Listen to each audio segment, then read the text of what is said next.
Okay. There we go. All Hello, right. everybody. Hello. Thanks for joining us today. Big topic today, guys. It is. Strap in, yeah. buckle up. So we've talked about this before. We have. We talk about it all the time. A lot. A lot. But have you ever heard the term that your genes load the gun, your environment pulls the trigger? I feel like this really couldn't be more true when we talk about diabetes. So we are going to cover a lot about it today, but we're not going to get into the super, super deep science of it. But we want you guys to understand how much of a lifestyle disease is. The way that we live our lives really can contribute, make this disease happen. So I think we'll probably talk quite a bit about disease process, but we're not going to talk pharmacotherapy. There you go. Right. Yeah. Right.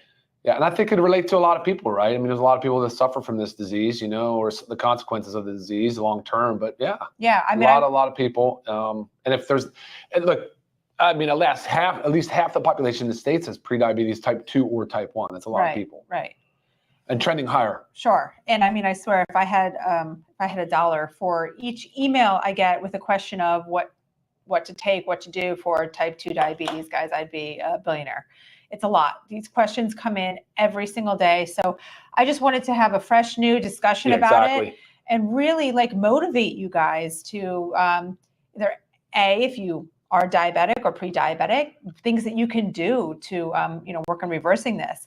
Or if you're on the other side and you're not there, the chances of getting there can be pretty high. Even for people like you and I, we watch our sugars closely. We watch our A1C, our 3-month average closely. We get our insulin tested. Yeah. We're very much cognizant and aware that we could potentially trend into prediabetes range. Right. You have to be aware of it all. Got to be aware of it all. Everybody, this is for every single one of all you. Of us. So if you're sitting there thinking, I'm fine, I don't have diabetes, stay tuned. Yeah, exactly. And if you're one of those skinny people or you fall into that skinny fat category where the sarcopenia, you also are at high risk for prediabetes and diabetes. Right. Yes. So it's not just an outward appearance of the phenotype of being skinny. Correct. 100%. So we'll talk about some of the causes, best diet or ways to eat, exercise, movement. Really, disease is secondary to type 2 diabetes, which is kind of scary thinking about it all. And then, we'll circle back and hit home on some of our supplements that can help you guys in the process. And we try not to offend anybody along the way because, quite frankly, this can get really kind of heated into a lifestyle component. Like, why are you not doing more for yourself? Why are you not working harder at this kind of thing? Sure.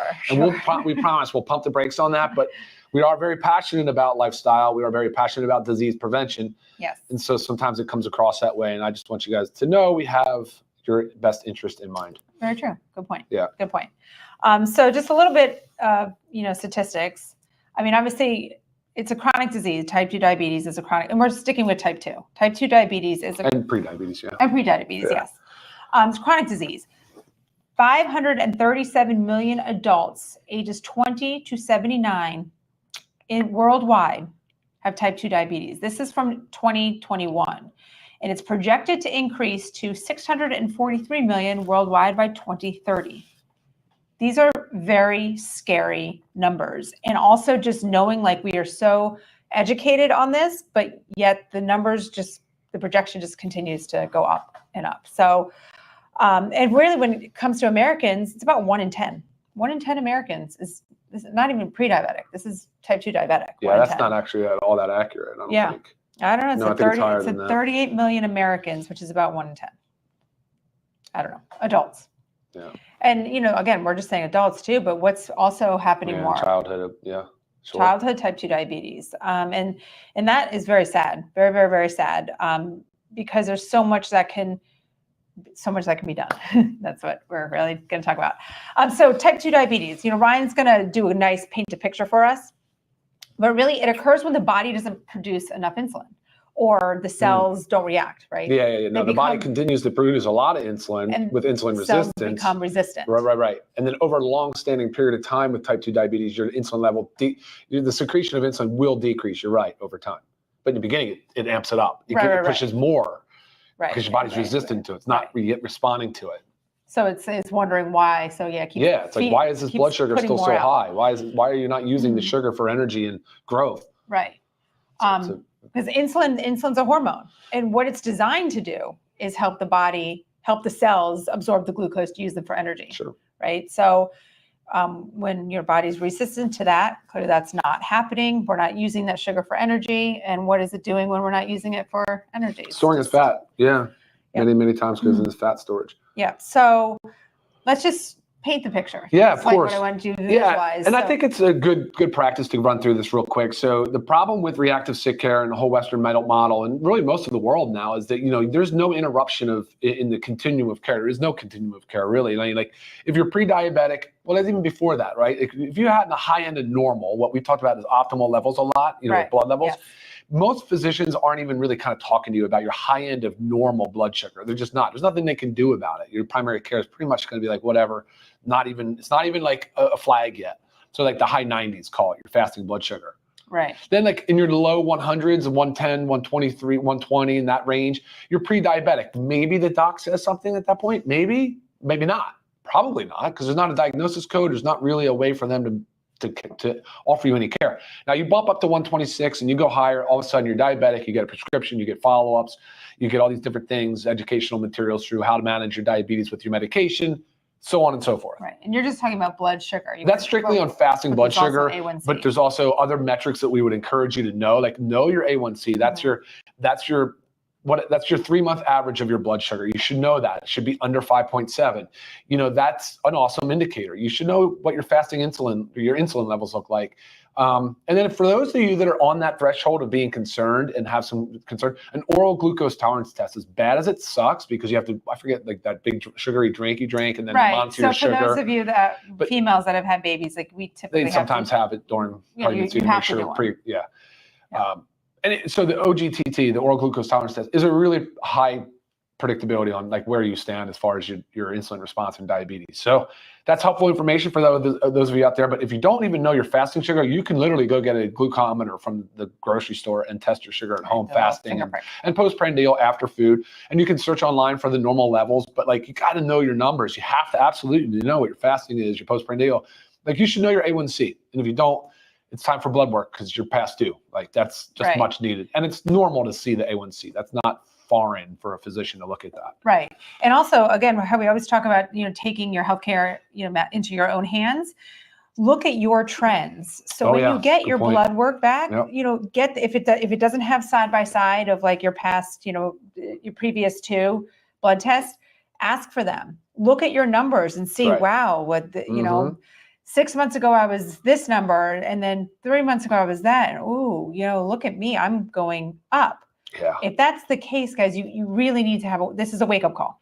It's a warning sign. This is a big warning. There are signs, right? If those numbers are going up, you have a strong correlation to watching your waistline grow too.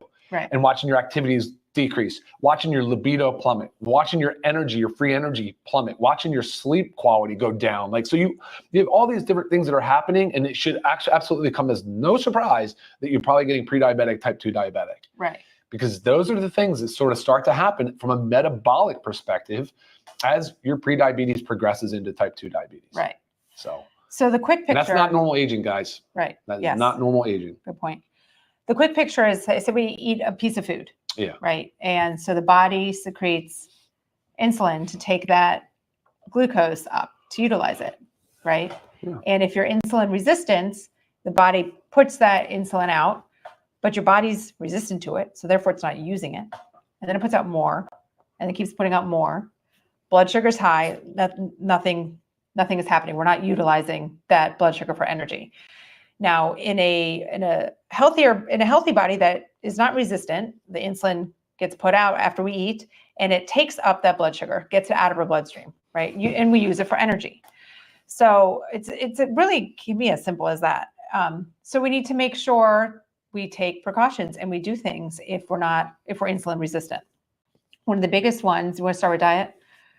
Kind of feel like, to me, like diet and exercise, they're both like so equally important, but let's just talk about diet. And now I'm not going to give you real diet advice on how to specifically eat if you're a diabetic, but there's so many things that there's so many leading physicians out there right now that are saying like, avoid the carbohydrates. And so we have proteins, carbohydrates, and fats.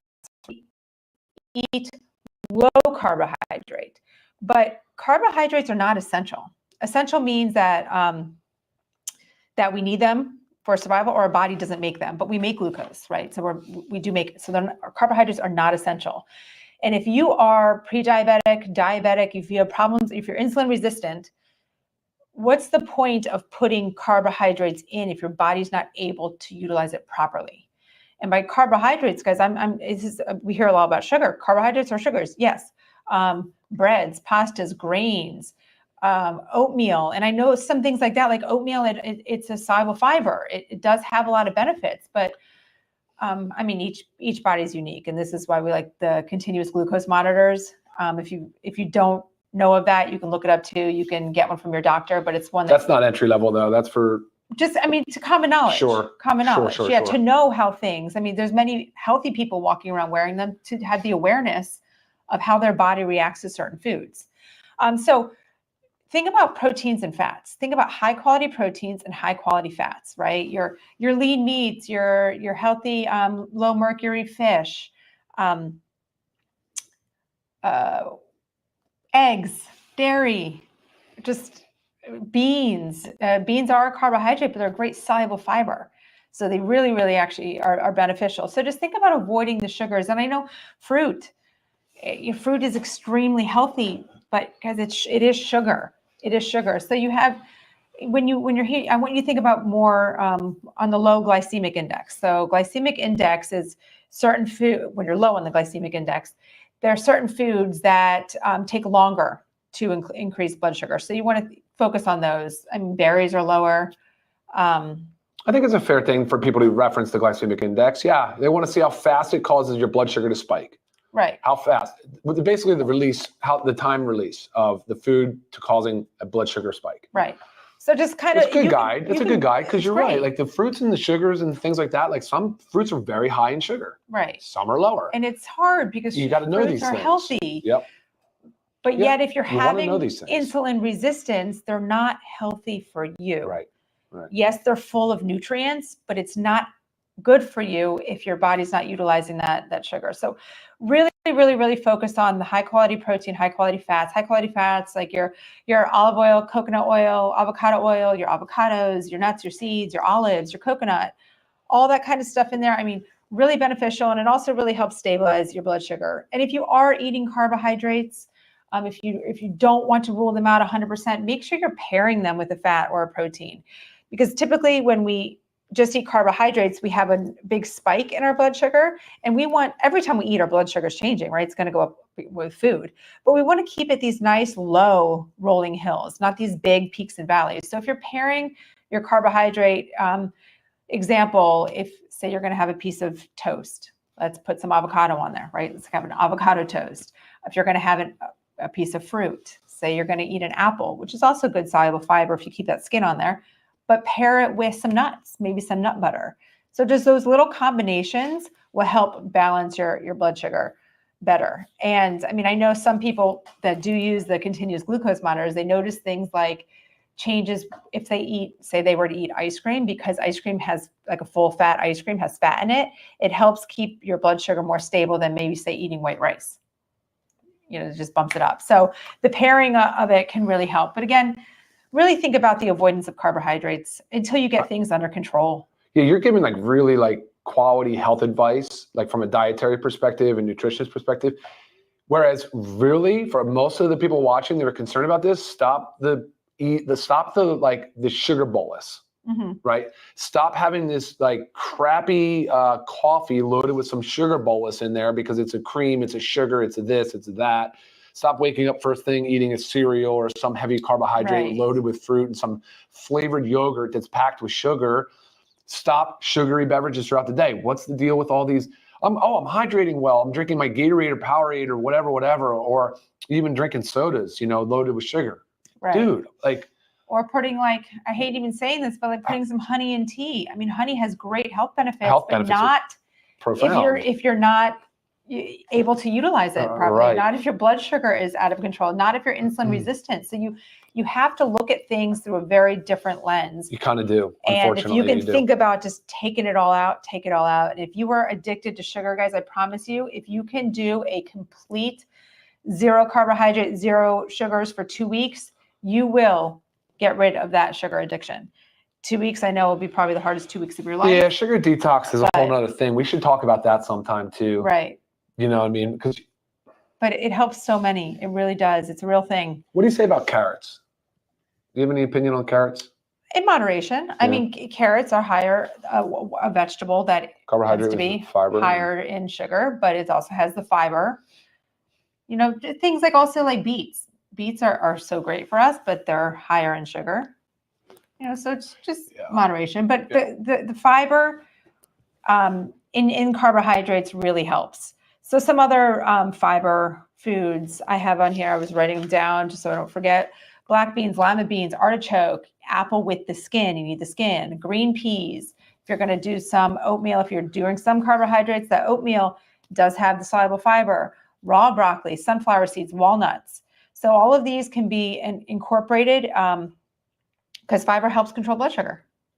So, you know, if you're going to go for those carbohydrates, I would say that apple with the skin or some oatmeal, but maybe with your oatmeal, like sprinkle in some sunflower seeds and walnuts, right? There's like a extra soluble fiber.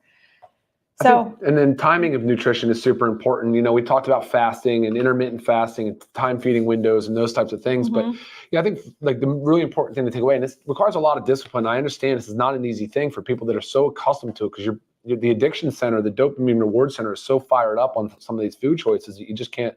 Very hard to avoid them. It's better for you just not to buy them.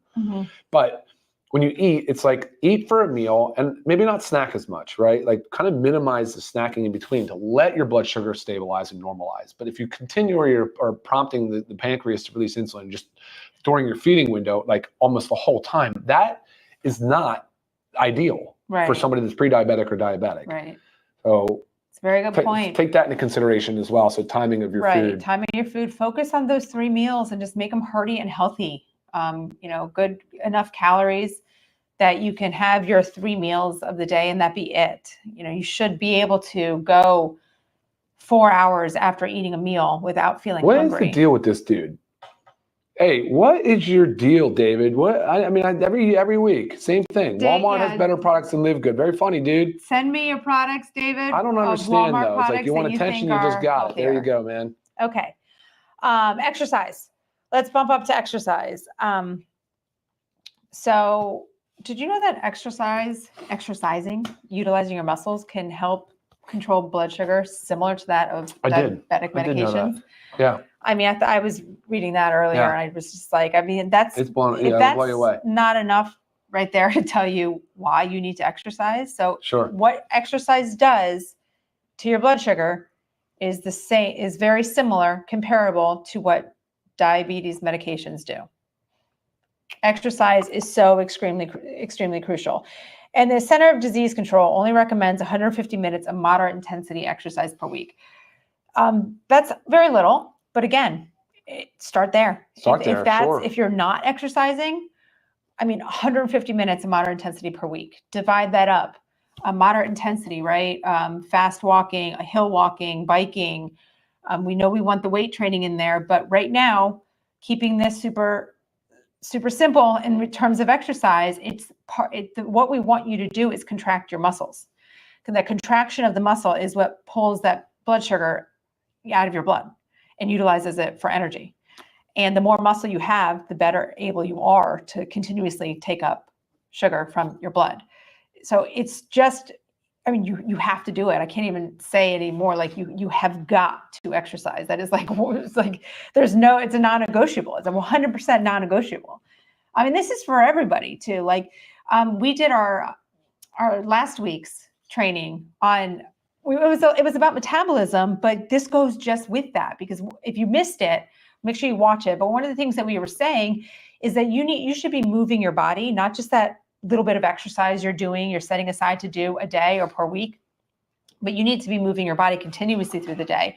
And we had recommended like every 30 minutes, set a timer, every 30 minutes to move for 2 minutes. Yeah. If you're doing this continuously throughout your day, your muscles are continuously contracting and they're pulling up that blood sugar from the bloodstream. That is going to help diabetics, pre-diabetics, anybody that insulin resistant. This is going to help so much. So let me drive that home, because I really think that's some of the best advice I've heard you ever say, and because it applied to me. Like, that's so real. Like, you can exercise an hour a day, then sit most of the day, desk work, whatever it might be, and you're not moving. Whereas the people that are the healthiest, call them, or live the longest lives, there's longevity, blue zone type deals, they move a lot. They may not be in the gym lifting weights, but they're moving all day, every day. They're up and down hillsides or climbing stairs. So I was like, holy crap, that really applies to me. So every 30 minutes, try to get up, like air squats, whatever, push-ups. Whatever works in the environment you're at. If walk some stairs. You're working from home and you can quickly walk outside and walk up and down the street real quick, get some fresh air too. So how long? Every 30 minutes? Like 2 minutes. 2 minutes. 2 minutes. 2 minutes every 30. And it doesn't have to be like, say you're doing air squats. It doesn't have to be like this high intensity, fast jumping air squat. Just contracting your muscles, just not being sedentary in that chair, standing up and going up and down. Such good advice. Really and is. This is stuff that everybody can do. And so that's why I wanted to keep the exercise portion really light, because I know it can be intimidating. It can be. For me, no, I love exercise, right? And we know that, like you do too. So when I could go on and on about exercise, but I know I'm speaking to many, because I know there's so many of you out there that hate exercise. Or they don't even know how to incorporate it in. They don't know where to begin. Yeah, sure. I get it. So again, that's why I wanted to bring up the CDC recommendation of like a minimum of 150 minutes. Yep. To me, I feel like that's very minimum. I feel like the CDC is being very nice. Yep. But a minimum of 150, and then just do those 2 minutes every 30 minutes, guys. And then one last piece to use: eat before and after a meal, but definitely after a meal. After you eat, go walk. Oh, sorry, you said eat before and after a meal. Did I say that? Yeah. I'm so sorry. I mean walk, move. Right. Before and after every meal. Yes. So yes, right? I mean, but that's amazing advice. Guys, that's will be the big takeaway from today for sure, if you want to actually do something. And the 30 minutes of workout a day, that can be a modest, brisk walk. That's the thing. We do encourage load bearing, of course, and things of that nature. But yeah, that's a separate, that's like you said. And if you're sitting there saying, I don't have time, but maybe you watch a 30-minute TV show. Right, guys? Yeah. Or get yourself a treadmill, or one of those little walking, they're not called walking treadmills, whatever it is. Whatever, yeah. We have one too. We wheel it around and stick it up to a counter. Stand and walk on that while you're watching your 30-minute show. It's just about moving your body. Awesome. What's up next? Okay. And hey, just for you guys that wonder why I'm not looking at the camera all the time, there is a computer right here. So it's not that I'm distracted. I'm actually managing the comments and the questions that come through. So I see all you guys talking. You just can't see my computer. So I apologize if I'm not making eye contact with you on the screen here, but that's what I'm looking at. So yeah. Oh, gotcha. Yeah. Yes. It's hard. We have to try to kind of see as we're going along if we can answer questions while we're doing this. Or and I like it. I think the engagement is super fun. Comments to pull up. Yeah. This is super fun. Okay. So root cause of all disease. So I personally feel like this type 2 diabetes is the cause of all disease. So many times when I get an email. That's a bold statement. I know, it's very bold. Okay, I should say almost, a lot. Let's just say a lot. I'm with you. One of the biggest ones is fatty liver disease, and this is non-alcoholic fatty liver disease. And the prevalence of non-alcoholic fatty liver disease is just going up and up. It's like skyrocketing.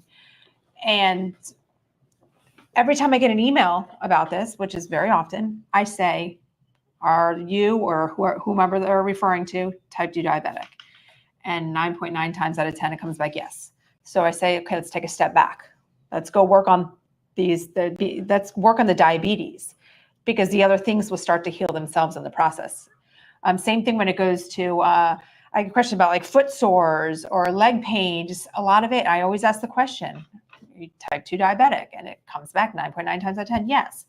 So I don't ever want to focus on that issue. I know that was what the question was about, but let's focus on reversing the diabetes. Let's focus on improving our insulin resistance, improving our blood sugar. It's a process. It's not an overnight fix. But and you have to stay committed, because it takes a lot. I'm with you. I follow along with everything you're saying.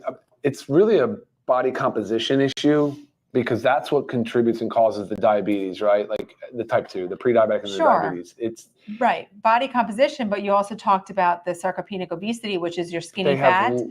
And they might not know, if you're not getting your body composition taken when you're at a doctor, you may not know just by looking at. So it is body. So when Ryan says body composition, right, it's the portion of our body that's made up of fat and lean muscle, right? So just because you're skinny doesn't mean that body composition is a healthy body composition. You could be skinny, and that's the skinny fat, where you have a high body fat and low muscle mass, but you just naturally have a small frame. Yeah. Yeah. I mean, it is important to know your fat mass versus your fat-free mass. Right. You know, that's important stuff to know as well. Because body composition, and we've talked about this in the past, but lean muscle does such a far superior job of fat tissue, of uptaking sugar, managing, imagine changes, everything. Honestly, dietary is important, but then also environmental. So there's a lot of environmental insults that we experience that also impact our metabolic health. Right. You know, and when you start talking about diabetes, again, kind of the function, the core of that is metabolic dysfunction. So, yeah, a lot of variables. It can be overwhelming, but we're right to be sitting here to talk about things that are pretty much the lowest hanging and highest impact, right? So, which are, obviously food advice, nutrition advice, exercise, and then just general education around it. Because here's what happens, right? If you don't listen, you don't do anything. You're talking about the leading cause of blindness. You're talking about the leading cause of renal impairment, so kidney disease, that's and another dialysis. big one that I get the question on all the time. I'm like, if you have kidney problems, diabetes is number one, and number three on the microvascular side is amputations. So you get the ulcers because you can't really feel because there's such distal periphery, and the microvascular is the small blood vessels. So those three things. So therefore, the leading cause of amputations. That's microvascular. The macrovascular side of diabetes is stroke and heart attack. Right. So you're talking about major stuff. Right. And then now as soon as you get into heart attack, now you're talking right off the bat, boom, heart disease. And then typically along with this, you have heart hypertension, so high blood pressure.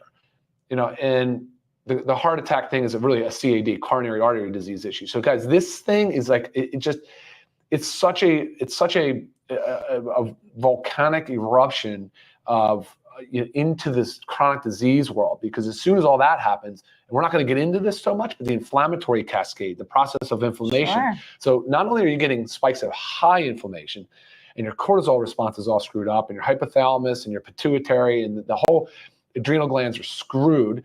Then you have this chronic low-grade inflammation your body doesn't even know what to do about, so it compromises the immune function. Now you're worried about cancer proliferation. Right. Now you're into this, like, okay, you started with obesity or whatever. Then you got diabetes. Then you went into this hypertension with coronary artery disease, heart attack, stroke risk. Now you have risk of cancer. What are we missing? Right. Oh, neurodegenerative diseases. Now you're talking about your Alzheimer's and your Parkinson's. Sure. Because again, the inflammatory cascade, and it's literally referred to as type 3 diabetes. Yeah. Because there's such a strong correlation and causative, whatever. Yeah. It makes you so sad, especially when you have loved ones, guys, that you see suffer through this. My father was a great example of coronary artery disease with high, long-standing pre-diabetes. Didn't really cross the line, but man, it's a tough world. It is a tough world. It doesn't have to be this way. Right. So supplementation is certainly a part of that, because it's a supplement to a healthy diet. You want the nutrients. You need the minerals. Your body absolutely requires these. This is a biochemical. All the reactions that happen in our body are due to all of these cofactors, your vitamins, your minerals, your trace minerals. Which is why we pulled up a lot of the stuff that we pulled out here. Right. The multivitamins, your magnesium, your D. Yep. Ryan was just talking about that inflammation. The omega-3 fatty acids are great. Factor 4. Yeah, for sure. Factor 4, the omega-3 fatty acids. You need phytonutrients. That's why we encourage eating the rainbow and different colors and things like that. There's your super reds. There's your super greens. The power of phytonutrients is incredible. And you do get those out of meat, so don't be totally discouraged. But boom, antioxidants. So they can help neutralize some of these free radicals that are happening because they're just constantly under assault and high amounts of inflammation. And oxidative stress is really the term that goes with that. Right. And especially if you might be eating like less fruits, because we just talked about avoiding the sugar, avoiding the carbohydrates. You know, all of our products are approved for diabetics. They're all sugar-free. We tend to use stevia and monk fruit. Sure. Okay. Sure. Good point. We threw the gut health in there because gut health probiotics are and enzymes. They're very important about helpful breaking things down. Gut health is, the gut is our second brain. It's involved in more than we think of. So it's always important to be addressing your gut health. Essential aminos, pull this out because obviously I talked about the more muscle you have, the more your body's able to utilize blood sugar. And there's nothing better than essential aminos and helping us preserve that lean muscle mass. In between periods of meals, right? Like great tool for that. You can use it along any time of day, really. But man, she's right. Like that's the key. Essential aminos for giving your body the fuel so it doesn't start breaking down the muscle. Right. Building lean muscle is so critical, guys. We really should have creatine out here, because it's just part of the whole thing. You should have the collagen peptides. You should have the whey protein. You should have the plant protein. That's what's the craziest thing, guys. We're talking about like live good because the way we are anyways, we're formulating for foundational health. Right. And with the protein, I mean, it's hard to get enough protein in.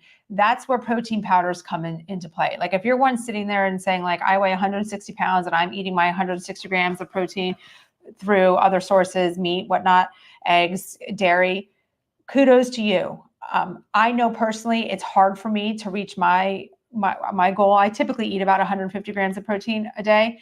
And it's hard to get there with just, whole foods alone. So I rely on our protein powders. So they're great help. 100 calories for 20 grams of protein. Really, really easy to add it in there as a snack with your meal. Make it a meal by increasing it also. And then lean. Lean is our body composition enhancement formula. I want to talk about a couple of specifics of like what it's designed to do. Ryan might want to touch on a little more, but it's funny. I was actually in the gym this morning and one of the people I was working out with came up to me and said, I just ordered lean. And she was asking me, she's like, I hate taking I forget to take things. And lean's going to be very hard for me because you're supposed to take it before each meal. She's like, can I just take 6 in the morning? I'm like, no, you can't. It's designed to take before meals. So we have it as 2 capsules prior to each of your 3 main meals.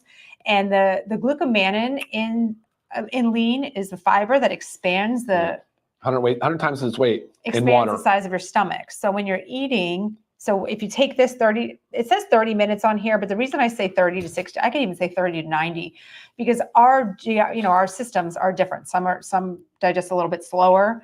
So you might need to take it 90 to 60 minutes.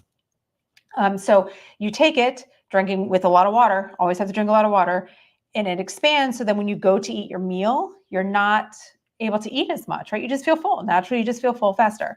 And then also the berberine and the hops extract, they help to balance and stabilize our blood sugar when we eat. So this is not to say, oh, I'm going to take this and go eat my high carbohydrate, high sugar, whatnot. No, this is again, anytime we eat food, our blood sugar goes up and down. And again, if you're insulin resistant, high blood sugar, pre-diabetic, diabetic, whatever it is, the insulin is not taking away that blood sugar. So you really need to make sure you're focusing on it. So yeah. What else is in it? You made a lot of good points about the product. That's great. And something I was thinking of, but I want to let me throw this comment up here because the vegans I follow wholeheartedly believe in fruit is life. So do we. Oh, sure. When your body's compromised though, and you can't manage the sugar properly, you need to make very wise sugar decisions. And the fruit, you have to select the proper fruits. Everything that you put into your mouth. That's all. Yep. I completely agree. Fruit is amazing. Fruit is the vitamins, the nutrients, the hydration. I mean, fruit is.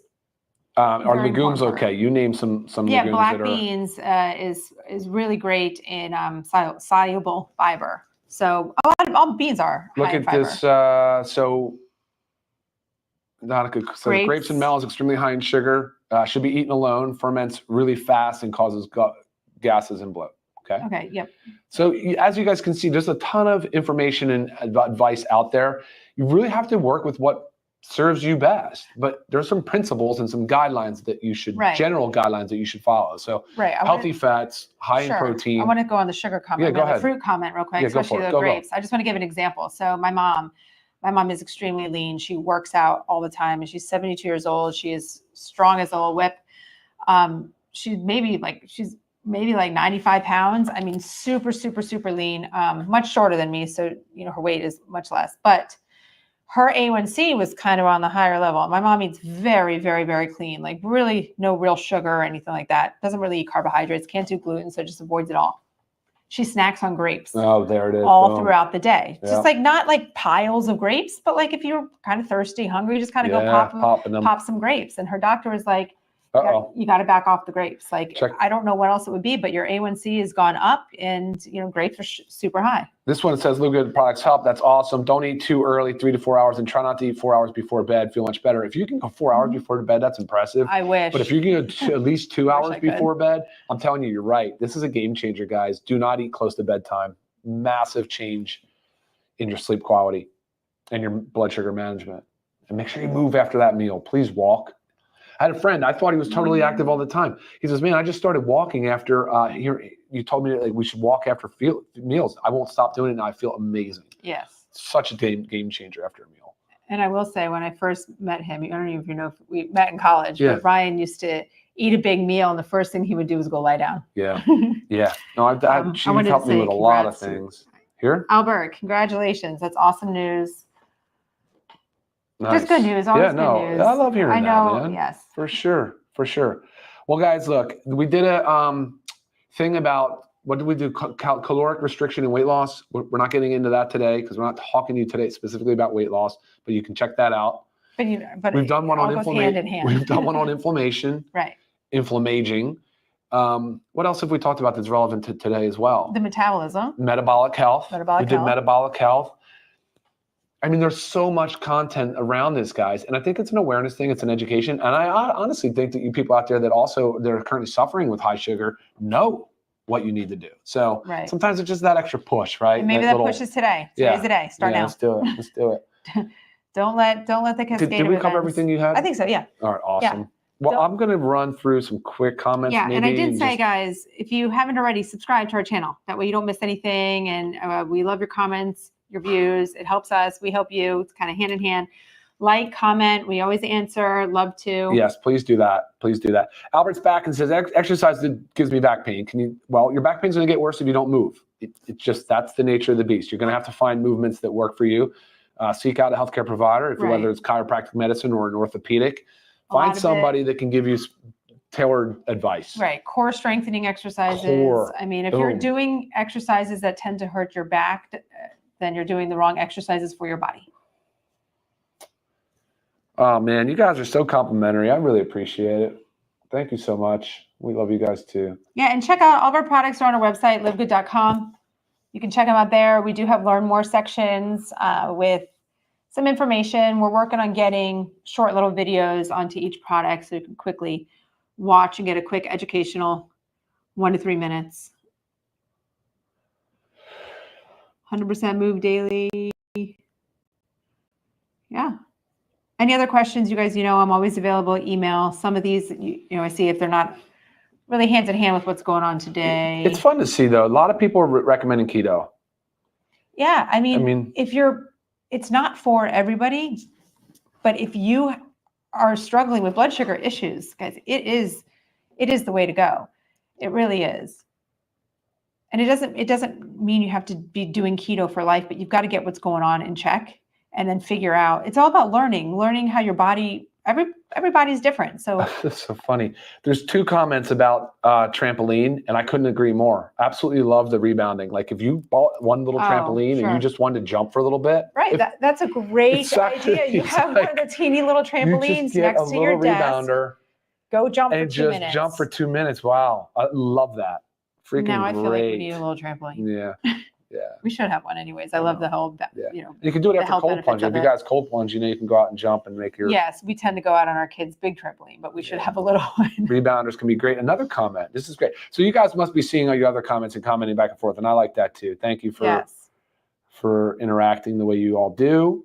Is dancing okay? Dancing, come on, dancing Rosemary. Is exercise. Boom. Yes. Who doesn't want to dance? Yes, you have to just find, it's movement. That's why sometimes I hate saying exercise. I actually have it on my notes, exercise/movement. It's just movement. What movement motivates you?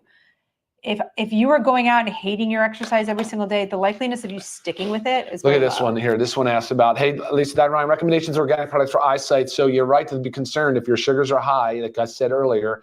It can damage parts of your eye because the microvascular, the inflammation and retinitis and different things can happen in the eye.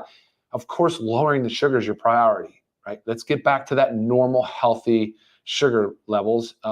But from there, you need nutrients. We need nutrients for the eyes. We need the lutein and zeaxanthin, which are in the multivitamin for men and women. We put eye support, vision support in both of those because of a lot of it to do with the exposure to our blue light and the fact that those two carotenoids are really highly concentrated in the back of our eye and the retina. So, so many things that you need to do for your eyes, guys, to protect your eyes. But natural light's also very important. So get outside.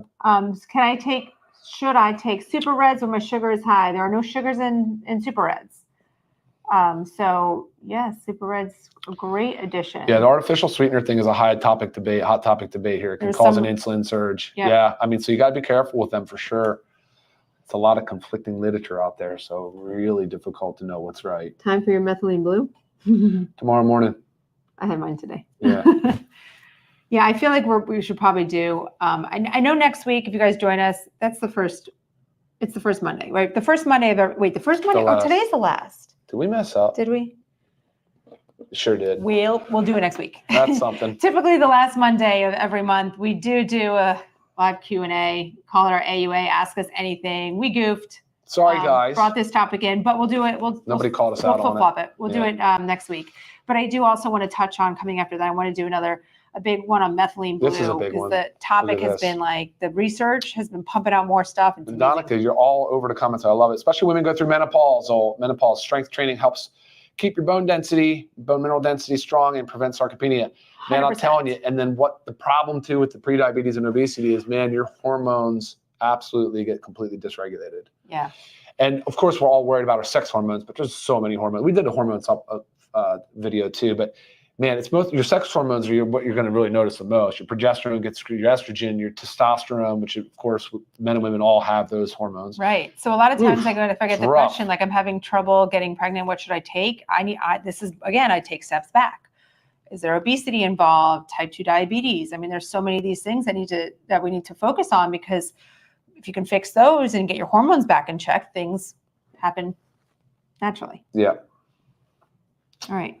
We're at 42 minutes, honey. All right, guys. Have a great rest of your day. If you're not watching us live, thank you for tuning in, watching this recorded version. Yes. And we'll see you again next week. Yes. Any other questions that did not get answered? Guys, I'm always available via email, and make sure you tune in next week. Again, it's our live AUA. So that's where we take questions.